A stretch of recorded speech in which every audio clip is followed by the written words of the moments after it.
Hello, Alexa here with Kelowna Now. I haven't actually got to sit down and do many of these Best of Kelowna live streams. Melissa's like, I'm late to the game, Alexa. And I'm like, no, this is a celebration all year round. We love to celebrate entrepreneurs, small businesses. So I have Melissa Berg in studio with me, and she's thrilled to be here. Okay, Melissa, can you kick it off and just give a little introduction of who you are? Yes. Hi, everyone. I'm Melissa Berg with MJBerg Contracting. I do first aid and aquatic instruction. Very cool. So can we just back up? I said to you offline, there's not that many of you, I think, out there. So what does your job what does that mean? So it basically means I have a couple of branches within my created company. I'm the owner and operator in all, and I'm the instructor for all at this point. I've got a first aid side, which basically lets me teach intermediate, basic CPR, community care first aid, anything kind of work safe approved. I'm under the Royal Life Saving Society as an affiliate, so all certifications are issued through them, and I have all of my certifications through them. And then on the other side, I have my aquatic side of the business, which is my national lifeguard instructor, my bronze instructor, and then my swim instructor. So I teach children, I teach people to teach children, I teach lifeguards. And so, yeah, it's under the aquatic realm, and it's, again, underneath the Royal Life Saving Society, and all certifications are through them. Very cool. That's a lot of certifications. Yes, it's been many years. You're like a one-stop shop for safety. Especially water related, yes. I pretty much have it all almost in water safety. Wow. So how does someone like this get into it? Were you a big swimmer? What? I grew up near a beach. So my mom's rules was we had to learn to swim because we lived by a beach. So swimming lessons weren't an option. It was a required life skill. And so I kind of got my inspiration through the fact that I just swam all summer long. My sisters and I were always at the beach. Mm-hmm. And then from there, we had to do all our swimming lessons. So for me, I just did all the way up to bronze. And then from there, I was like, well, why wouldn't I do my lifeguarding? Took my lifeguard and then got hired as a swim instructor and lifeguard at the YMCA. And was there for my first year, 8 years in my career. And I got my other instructor certifications in the basic levels there, and enjoyed 8 years with the Y to start off. Yeah. Very cool. Are you ever too old to learn how to swim? Someone was actually just side conversation. Someone was like she's in her 30s and she doesn't know how to swim. And I found that very odd. It sometimes is, especially when people think about the fact that we have so much water here. They go, why wouldn't you have learned how to swim? But people come from different backgrounds. People come from different financial abilities. Sometimes people move here and they've never had a beach or a lake ever accessible to them, or don't spend much time in the pools. I don't think there's ever a time where you can't learn to swim. This summer in my swimming program, I had all of July and all of August. I did swimming lessons Monday to Friday in sessions, and my youngest student was 5 months old and my parent and taught, and I had adults as well who figured out that they wanted to try to learn to swim. So I'm an advocate that if you want to learn to swim, it's a great skill to have at any age. One of the ones that I had was because they were like, hey, I realized that I'm not going to keep up with my kids and I want to be able to keep them safe. I had a mom who was like, I want to learn how to do some water safety with my baby in the bathtub. So let me do lessons to figure out how I can expose them to water safety at a young age and do some fun stuff in the lake and the pool. So yeah, that's kind of, people come in with different reasons. Yeah. Can we talk about why it's a little bit I don't think some people first aid or whatever. You teach skills that can save a life, really. Yes. Why is that so important, and why shouldn't more of us be learning this? I actually think about it. I'm I don't think I've had first aid training since I was a teenager and I did babysitting school or something, and I had to get my little certificate. That was 12. I think I have many different reasons why it's important. A lot of the first aid that I teach is typically for industry. So meaning construction companies or a dental office or chiropractic offices. A lot of those people have to have it because their work requires it. So there's a lot of people getting it because of requirements. But then what's been really interesting to see changing in the industry, or at least in opportunities that I've had lately, is people want to learn it just because they want to learn it. Mm-hmm. So I've expanded this past couple of years to do workshops. So for example, I've gone into seniors in retirement residences that have invited me to come saying, hey, we just got an AED in our building. We have no idea what we're doing with this. can you please come and give an instruction on this? And then I come and do a little workshop on like heart attacks, stroke, stuff that would be very relevant at that age to like look out for your friends and your family, and just give some basic education. And the gratitude and the interest that I get in those is actually phenomenal because they're not forced to be there. They're there because they're like, this is necessary at this point in my life and I want to know what's going on. And those have been interesting. Some of them have come in going, I've never done first aid and I just want to learn because now I'm watching my friends and family struggle with different issues and I want to know what to do. So that's been really cool to see more of that side of things for the interest in first aid. But I'm very much an advocate of if you even just take a basic CPR course or a basic swimming, like just get to the point where you can kind of float, tread water, swim a tiny little distance, like that can save your life. If you know how to do CPR and call 911, like you have a chance of saving a life on that end as well.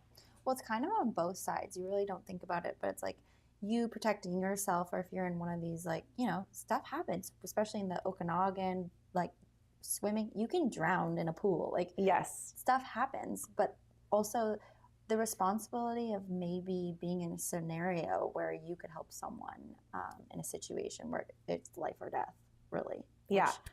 And the other thing too is one of the motto of the Life Saving Society is whomsoever you see in distress, treat them as a fellow human being.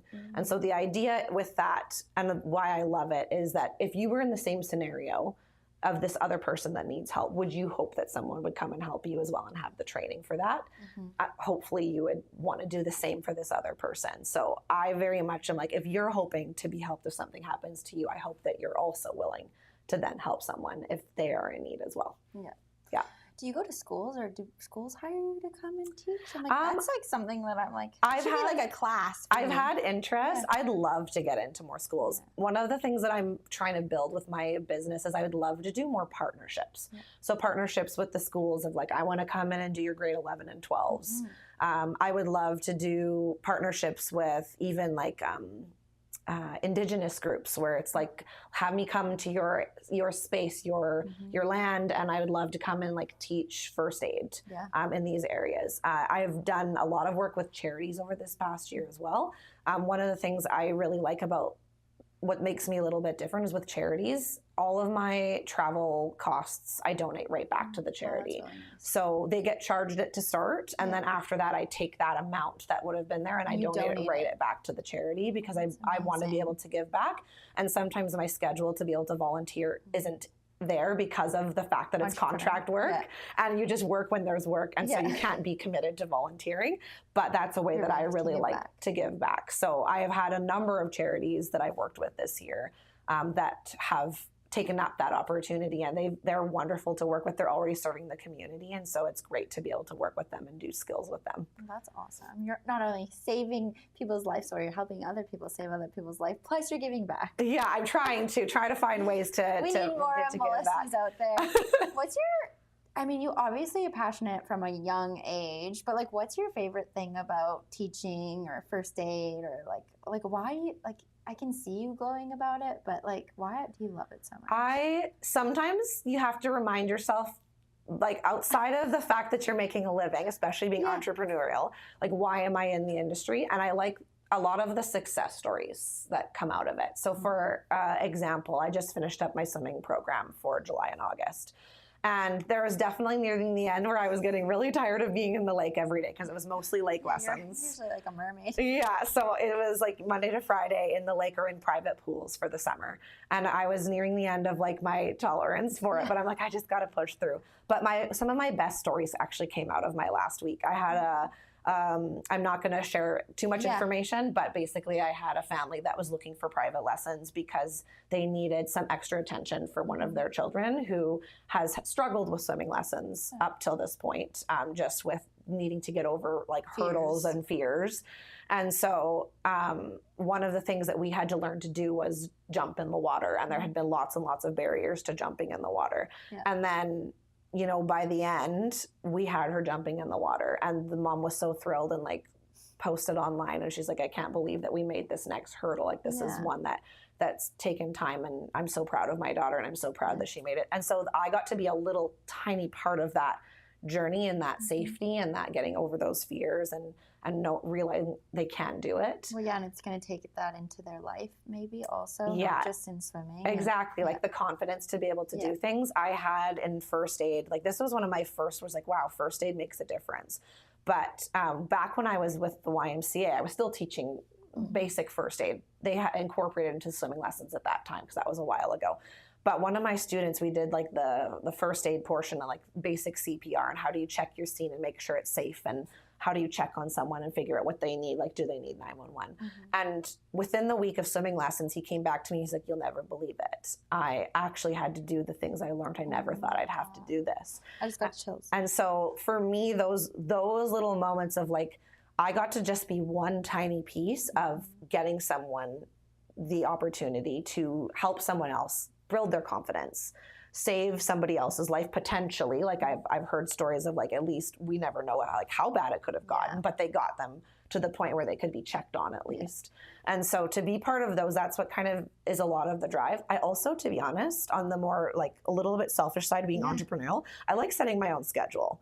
So the fact that I have a bunch of these certifications and abilities means that I can kind of work my schedule and pick up these things that I want to do and build into things like more workshops and like more awareness around these areas, and try to seek out the partnerships that I'm hoping to get. Well, yeah, and you got such a broad, different certificates, so you kind of do a little bit of everything. You know, mix it up, which is always good. Yeah.